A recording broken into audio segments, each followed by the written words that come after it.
Yeah, what's up, guys? Back again today. Yesterday, if I had to think, we went iced tea and lemonade today.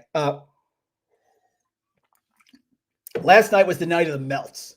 I mean, early on, we looked good. St. John just couldn't get over the hump last night, which is incredibly frustrating. I mean, how do you leave Xavier wide open for three-pointers at the end of the game? You just can't get through that. But we had some good ones. We had the Bradley, with Evansville. Did well in the Missouri Valley last night. Got hot at the end of the night to make up for it. I think we ended up 13-10, either 12-11 or 13-10. So good night still, but we want to be better. We're still going for the perfect show. You guys know that. Mike Randle here, FTN Bets. You know the deal. And guys, right now, 25% off. Use the promo code FTNSB. That's FTN Super Bowl. 25% off for daily and bets. Hop in the Discord. I put Josh Gross's podcast out where he gets 4 to 5 picks every week. You know how good he is. Mike Kutry, Walt Waddell, Matt Josephs, Frank Brank's models are off the chart, of course. You know the deal with that. So in the end, I had a couple melts. Purdue was battled back and forth, but they couldn't cover. How about Georgia, huh? Last time I take Mike White. Oh, my God, with the 6.5. Anyway, we're back again today. Let's get going. Have a lot of games to talk about. A lot of games today, guys, where the team that lost the first game in this matchup between two teams is either favored or getting a small amount of points in the second matchup. So I'm tipping my hand. I think you know where I am going there. So let's start. We got people in the comments. Always like to see everybody here. Javi, new one. Javi in the house. Appreciate it. Manu, fantastic. We love it. Sanderson, 2-minute warning. Beer is code right for the show. I love it. Trevor's in the house.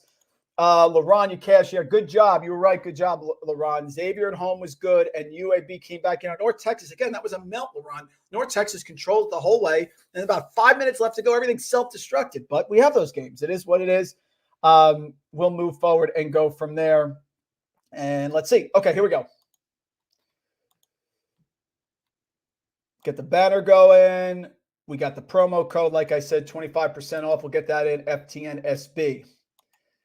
I'll take NJIT plus 5.5. This is a bet against Binghamton. I just don't think Binghamton is very good, and I like momentum. The two things I'm going to look at that are going to be the themes for the show today are, number one, momentum, playing well lately and getting points, continuing that. And the second thing is playing a team that you already matched up with the first time and getting revenge, because you need to be a special team. Even today in the Discord, I ended up taking Green Bay first half over Ooey Pooey. Didn't get that, but got the second half line and got the full line. So Green Bay wins. Why? Because Ooey Pooey's terrible, and Green Bay is really one of these special, well-coached teams. NJIT, Maine, home, lost a close game. New Hampshire, home, lost a close game. Bryant, home, game was close. Bryant pulled away late and won on the road at UNBC. Now they're playing Binghamton. They have not played Binghamton yet this year, but Binghamton, not a good team. 63% from the free throw line. That is the absolute worst in the America East. 23% from three-point range. They're terrible at forcing turnovers. They're terrible at giving turnovers. 5.5 NJIT on the road. I'm taking it. I am absolutely done with UMass Lowell. I don't care about Koulibaly. You know that. I liked this team because they showed a lot of promise, and early on they were great. They should have won the game at Arizona State, but Koulibaly has been MIA. He was terrible against Vermont. They still almost won. I am taking a well-coached Maine team here on the road in this matchup because I don't trust UMass Lowell. Maine is playing them. Maine has won NJIT. They won Albany. They lost at home, 1 to Binghamton, which is fine, but they are well coached by Chris Markwood. And UMass Lowell, they have not played yet. I think it's too many points. The only thing UMass Lowell has been doing well this year is guarding the three. They are number one in the country at defending the three-pointer. So I'll take Markwood with Maine, a Maine team that does not rely on the three-pointer at all. They only generate 25% of their points from three-pointers, so it's not like it's a strength-on-a-strength situation here. That was with Vermont, but they still couldn't beat them. So we're going with Maine. Gut feel here, High Point is fantastic, but sometimes you look at the metrics and you have to go to a narrative for a little bit because it just doesn't make sense. High Point is fantastic. They have the nation's third longest winning streak at 10 straight games. This game reminds me of New Mexico. New Mexico was scalding hot, and I went with New Mexico. Shouldn't have done that. Here comes Leon Rice. Here comes a veteran coach. Here comes a good team in Boise State, and they beat them last night at New Mexico, which was a great, great win. Now they're playing Longwood. We know how well coached Longwood is with Griff Aldrich. Longwood has struggled. They've lost 4 of their last 5. They're on the road. This is a sleepy spot for High Point. High Point is flying. They look great. They're 7-0 in conference, 7-0 in the Big South. And now they're playing Longwood at home. They were away for 2 games. They just got back. I expect Longwood to keep this game close. I expect Longwood to be able to run a little bit with High Point, who wants to get up and down the floor. High Point doesn't force a lot of turnovers, and they're terrible at defending the 3. And this is a Longwood team that in conference in the Big South gives up turnovers, but is active on the boards and rebounding in a rivalry game with a really good coach. Longwood normally really good this year. A step back, too many points. It's a field play. Sometimes you look at the metrics and you can't come up with one. In this spot, reminds me of Georgia Tech, North Carolina. I'm taking Longwood plus 7.5. Wrote this one up for FTN. Monmouth plus 4.5. Monmouth is one of the best cover teams in all of college basketball. Just did Rice has done a fantastic job with them as well. And Drexel played them already. This game was played, and it was very, very close. Monmouth got up very early. And here are Drexel's, and Drexel came back and won, but they didn't cover. Here are Drexel's results in their last 7 road games. Lost by 11 at Princeton, lost by 6 at West Virginia, lost and gave up 104 points at Bryant, won at William & Mary, who's 322 in KenPom, won at North Carolina A&T, who's 331st in KenPom, won at Elon, who's 318th in KenPom, and lost 70-67 at Towson. Drexel hasn't shown me anything on the road. Yes, they are in first place here. I understand that in the CAA. Now they're playing Monmouth, who's really good at home, who's played them already, getting 4.5. Don't even mind the money line, taking them there. Payback's a bitch. Here comes Charleston going at UNC Wilmington.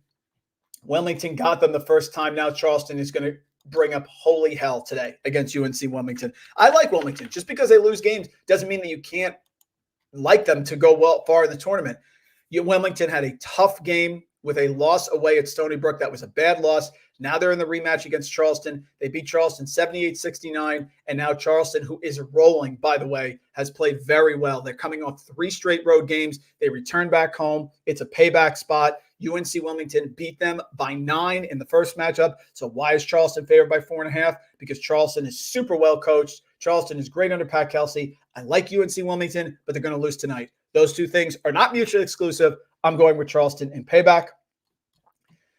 Elon minus 2.5 against Campbell. Reason for this matchup, same sort of theory that we've been talking about. Elon played Campbell away and lost 78-68 last Thursday. Now it's just 1 week later, and they're home against Campbell. There is no look-ahead spot here. Under Billy Taylor, Elon is not great, but they do shoot well at home, which is fantastic. And they're playing a Campbell team that is not great on offense, that can give up a lot of turnovers and has benefited from a ton of luck because teams are only shooting 63% from the free throw line against Campbell. Campbell not good on offense. Campbell gives up a lot of turnovers. They're on the road. They beat Elon. Payback spot. You see the theme. This game was close the first time. Georgia State sort of has App State's number here. Appalachian State coming off a fantastic win against James Madison. They've beaten James Madison twice. They did play Georgia State at home, and it was 76-68. Georgia State showed up for that game. Now it's a payback spot at home, Georgia State. And Georgia State, over its last few games, has had some tough matchups. App State away, they played tough. Georgia Southern rivalry game. Marshall away, they played tough. Coastal Carolina away, lost in overtime. You want to go law of efforts and go on the other side, that's fine. App State can be a little shaky on their offense here. And Georgia State is good inside the arc and doesn't turn the ball over, and they're great on the defensive boards. So what we need tonight is a poor shooting night from App State on the road. And if we get it, and it's the magic 5.5 number, I'm taking Georgia State as well. Northeastern stinks. I want nothing to do with Northeastern. It's been a cash cow for us. I'm fading them again. Towson under Pat Skerry is getting much better. They're well coached. They're getting hot. Northeastern is terrible. Not a fan of them. Don't need to explain more about this game. This one's a little high. Stony Brook is dangerous at home, not great on the road. Is this a rivalry game because it's Stony Brook, Hofstra, both are on Long Island? Maybe, but Hofstra is extremely well coached, has competed well, even with players out throughout the entire year.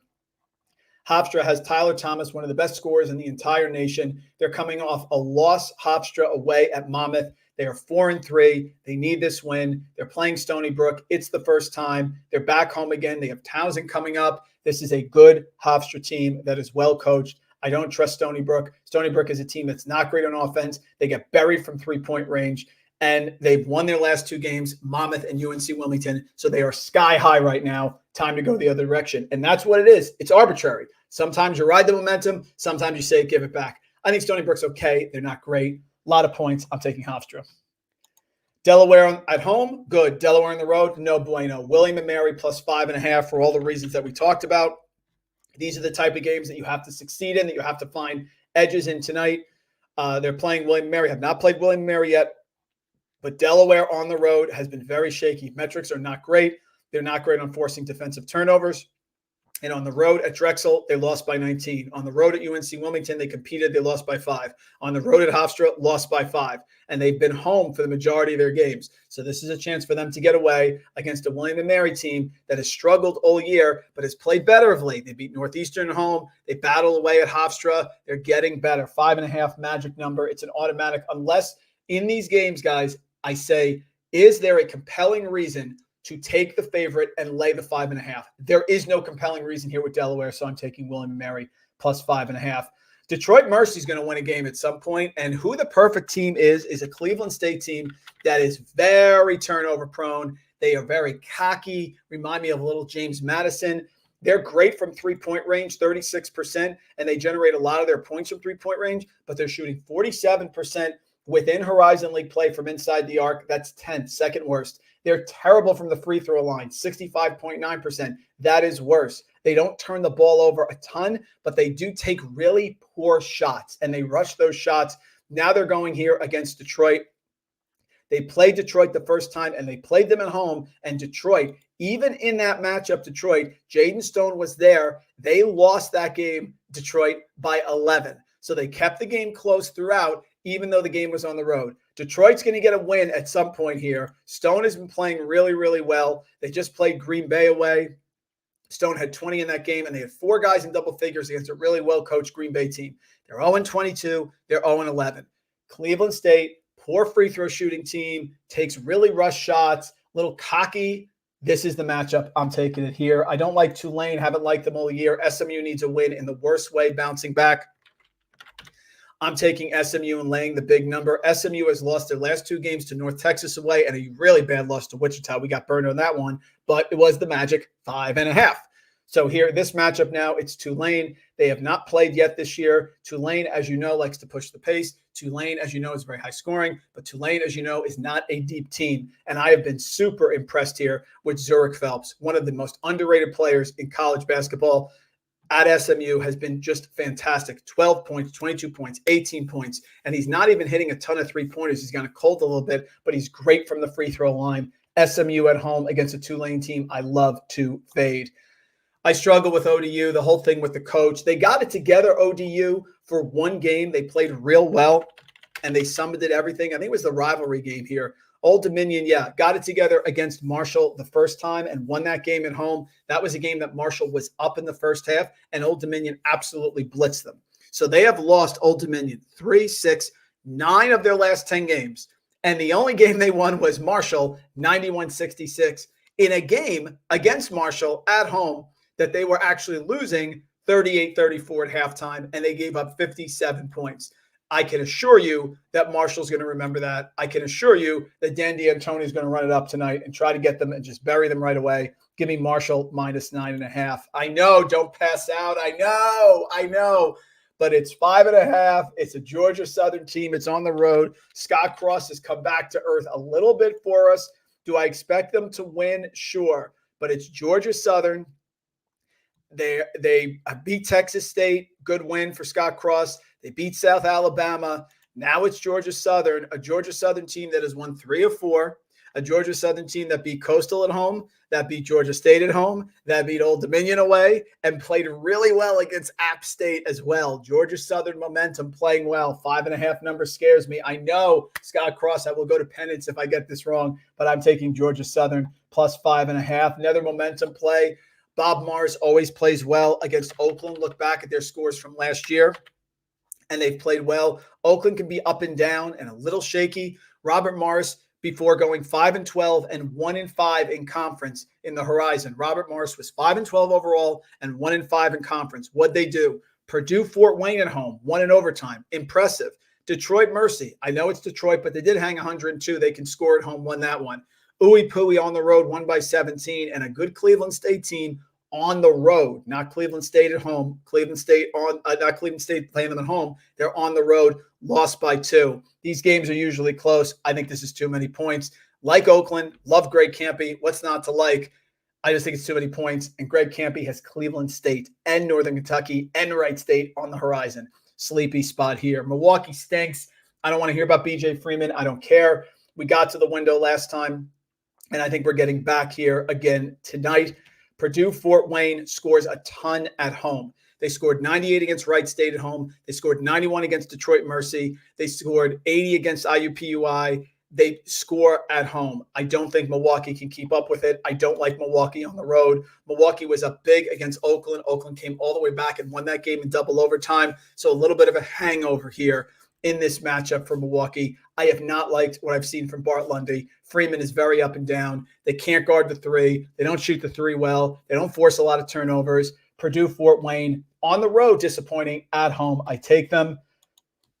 Going with Bryant. This is one of the few ones here because if you notice, Bryant played UNBC and won by 14 away. So this is the one, again, it doesn't work perfectly. It's not like no team can sweep. You saw Green Bay today sweep it as well.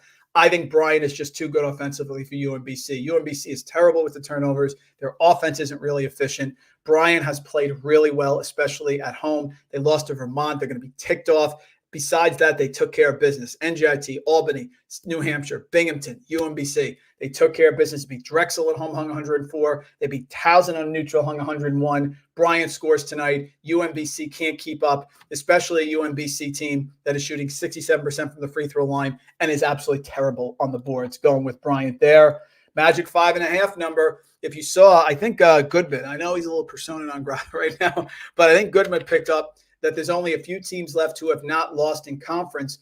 One of them, of course, is Eastern Kentucky in the A-Sun. They're playing Queens away. This is a sleepy spot. It's a Magic 5.5. Everyone's going to take Eastern Kentucky because they're 7-0 and they're fantastic. Queens is well coached by Grant Leonard. They do good stuff on offense. They're very patient with the ball, and they're great at forcing turnovers. They bring a lot of pressure. So sometimes when you have a matchup against a team that likes to force turnovers, you yourself force turnovers. It's like when you play Virginia, both teams are slow. That's what happens sometimes. I'm taking Queens. There's a leap of faith. I get it. A lot of points. I know the normal person is going to say Arizona at home hangs 100. I get it. California's played better. They have, and they've already seen them once this year. So California, their last few games, they beat UCLA away. They beat Colorado at home. They lost a close game away at Oregon. They lost a 2-point game to Washington. They beat a good Washington State team at home in overtime. And they beat Stanford in a rivalry game where Jared Bynum was out. I think they keep this one close. I know you think I'm nuts. I firmly am aware of that. But you never know with Arizona. You know, sometimes Arizona goes nuts and they destroy someone like Oregon, and then sometimes they lay an egg like Oregon State. A lot of points here. I'm taking California. Not for the faint of heart, maybe a half unit, however you want to do it. A lot of points. They played already this year, and they beat California 100-81 away. So they scored 100 on them. I know Mark Matson's going to make adjustments, and they almost covered the first time. I know it's at home. I'm taking Cal here. It's up to Gary. This one, if Gary plays, I will take Nebraska. The way the line is trending, I think he is going to play. And I will get to your questions, guys. I see the comments coming in. I will not end it without talking to your questions. If in this matchup, if Jawan Gary plays, I am taking them against Wisconsin. They played away at Wisconsin and lost 88-72. In that game, they were down early. They tried to battle back and just couldn't get there. Gary only 18 minutes in that game. And in fact, that was what was interesting is that game, 18 minutes, 4 fouls. He can't get in foul trouble. So if Gary's back tonight, Nebraska is a very tough place to play at home. They played Wisconsin last year. Wisconsin is very tough. They beat them at home 73-63. This is Wisconsin on fire. I think Wisconsin is a Final Four team. You know that. They're still not fantastic on offense, although A.J. Storr is playing out of his mind. But this is a Wisconsin team that has won. They are 8-1 in the Big Ten. They have won 9 of their last 10. The only loss away was Penn State. They played Minnesota away. They played by 2, but they didn't cover. They played Ohio State away. Good win for them. But outside of that, the majority of their games, 1, 2, 3, 4, 5, 6 of their last 9 games have been at home. They're going on the road. And of course, say it with me, everybody. Who does Wisconsin play on Sunday? Look ahead spot. They host Purdue at home. So I'll take Nebraska here. Time for a little regression as much as I love Wisconsin. Let me get to the questions, guys. They're firing out. I want to make sure I get to them. I apologize. Let's see what we got here. Lowell's been a wagon. Jerry, a wagon for what? I mean, they were covering early and then they struggled here. Trevor likes Maine as well. Covering at home without Coulibaly. And Trevor, something was going on. I had somebody at that game. I'm texting like, where the hell is Coulibaly? They're like, he's not injured. I just think he's benched. That's not a good sign as well. Let's see. Okay. Yeah, LaRon, good job by there. Dave, I like UNC. Yeah, Dave, it can be mutually exclusive. I love UNC Wilmington. I love them at Kentucky. They are my team. It doesn't mean Loyola Chicago won every single game when they made their run. It doesn't mean Florida Atlantic won every single game when they made their run. So UNC Wilmington is great, but Charleston in a payback spot here. I'm going for it as well. Trevor, I'm not going to do this one. This is a really good call. Seattle matches up well with Grand Canyon. It's a tough one, but Grand Canyon's so good at home, I kind of stayed away here. Not really sure about that one. LaRon, Old Dominion. Yeah, I just think Old Dominion's struggling. I really do, and I'm fading them. Colby, we have bet on. We won with Mike White. We won with Keith Ergo once, I think. Although last night that was a comfortable cover. Richmond start to finish, right? So yeah, on occasion we will go against it because I want to be independent. That's the key here. Oakland hasn't, Trevor, been phenomenal home. That's totally correct. LaRon, I'll go over it at the end for you, buddy. Always do about the ones. I'm not posting Trevor the Goodman thing. I'm not doing that. I agree, Joe. I just think it's too much. I think most people are looking at that game and say Arizona by 30, especially because they hung 100 on him the first time. He's a good coach. He makes adjustments. And the key, Jerry, is if Jalen Cone is hot, I mean, he can be catastrophically bad. He's like the girl with the curls. He can be great or he can be horrific. He hits those shots, they're going to stay in this game. Sanderson Badgers, I love them, Perky. I'm putting them in the Final Four, but they're not going to win every single game, and Nebraska is really tough at home. If Gary is out, I will take Wisconsin, Sanderson. So there you go. Do it there as well. No longer getting point. Yep. Davis says he's not getting points in Nebraska, which means I think Gary is playing. Sanderson, I agree. I think they're a Final Four team. It just doesn't mean they win every single game. I still love Kentucky. They lost. I still love Tennessee. They lost South Carolina, who's really good, by the way. Let's see. Lemoyne Wagner, no pick here, Trevor. Sorry, no feel on that one as well. Let's get back to the picks. I have a couple others left. So I gave you Wisconsin. Liberty on the road. Liberty's not the same this year. Liberty's not the same. They can't be people off the dribble. Kyle Rohde is like a Virginia guy. Pump and look and pump and look. New Mexico State, loosey-goosey, very aggressive. Love what the coach has done coming off an impossible situation last year. And what's the sprinkle on the Sunday? You can see it right there. It's the Miracle 5.5. So New Mexico State here at home. They beat Middle Tennessee at home. They beat a good Western Kentucky team at home. They beat UTEP at home. They beat Cal Baptist at home. They've played well. Here comes Liberty. They have not played Liberty this year, but Liberty on the road, very sketchy. Jacksonville State lost by 11. Louisiana Tech away, lost. Western Kentucky lost. Bama semi away, got blitzed. Not great on the road. In fact, the only game they won on the road is the Utah Valley game back in December 20th. Prove me wrong. Magic number 5.5. I'm taking it. Payback spot for Wright State. Classic payback spot. Youngstown State beat them the first time and played very well against them the first time. Youngstown State beat them 81-71.